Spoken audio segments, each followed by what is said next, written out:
So imagine this. Cute guy walking, and a cute girl pulling out her phone to finally get his number after she says hello. And here comes his chance to get hers as well. Or not. Okay, we in our current generation are all guilty of doing this.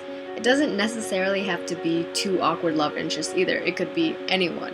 It could be classmates, it could be students and teachers, it could be strangers in public, probably not friends, but you get the point.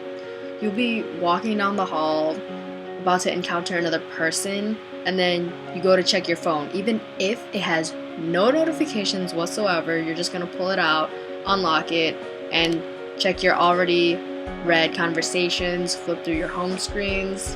Sound familiar? Why do we do this anyway? This is because the recent advancements in technology have negatively affected us in not only socialization, but literacy and communication as well.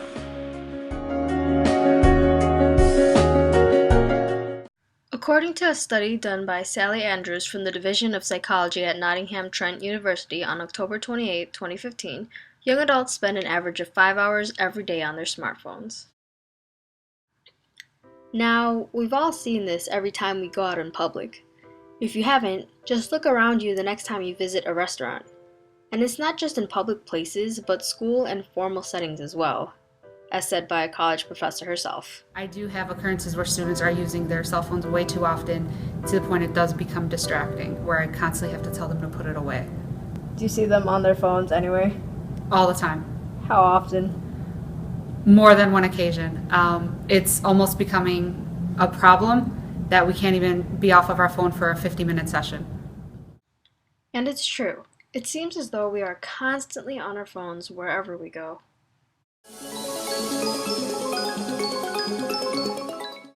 I agree. I do think they have an addiction with them. I also think they're too dependent on them. Like I said, throughout the classroom, it seems like it's impossible to put your phone away for 50 minutes to even focus on what the instructor's teaching and lecturing, and for you to retain that information. Always constantly, whether it's checking text messages, social media, I think it has become a problem, and I think it'll still continue to increase.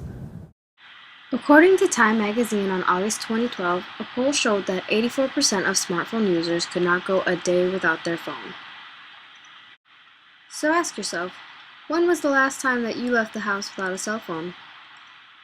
Or, when was the last time that you actually rang a doorbell instead of texted your friends saying, "I'm here"?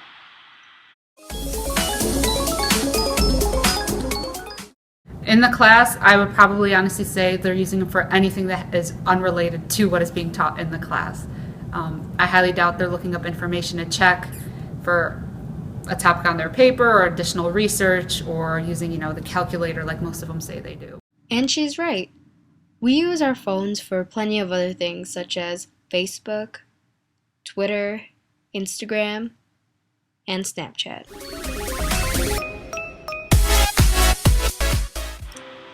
And the internet. It's really great to be able to obtain instant information on Google, access social networking sites, and be able to do many things from home, but like cell phones, they can be extremely distracting and can hinder proper communication. According to the New York Times on December 2004, a study showed that an hour of time spent using the internet reduced face-to-face contact with friends and family by 24 minutes. Like so. This is my mother, who every day will go on Facebook and becomes completely oblivious to her surroundings, and right now, my brother is trying to get her attention. Mommy. Hello. I got an F on my test.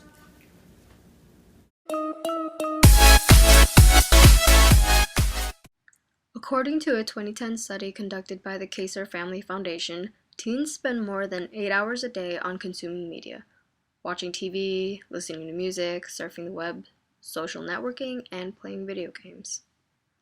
So, not only do we spend an average of 5 hours a day on just our cell phones, we spend even more time on other things such as watching TV or playing video games.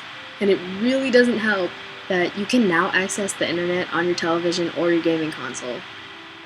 Hulu, Netflix, YouTube. People, especially children and young adults, can stay cooped up literally all day. When was the last time you saw the kids on your block playing outside together? Just as my mother is completely oblivious to her surroundings when she's on Facebook, my brother does the same thing when he's playing video games. Aaron!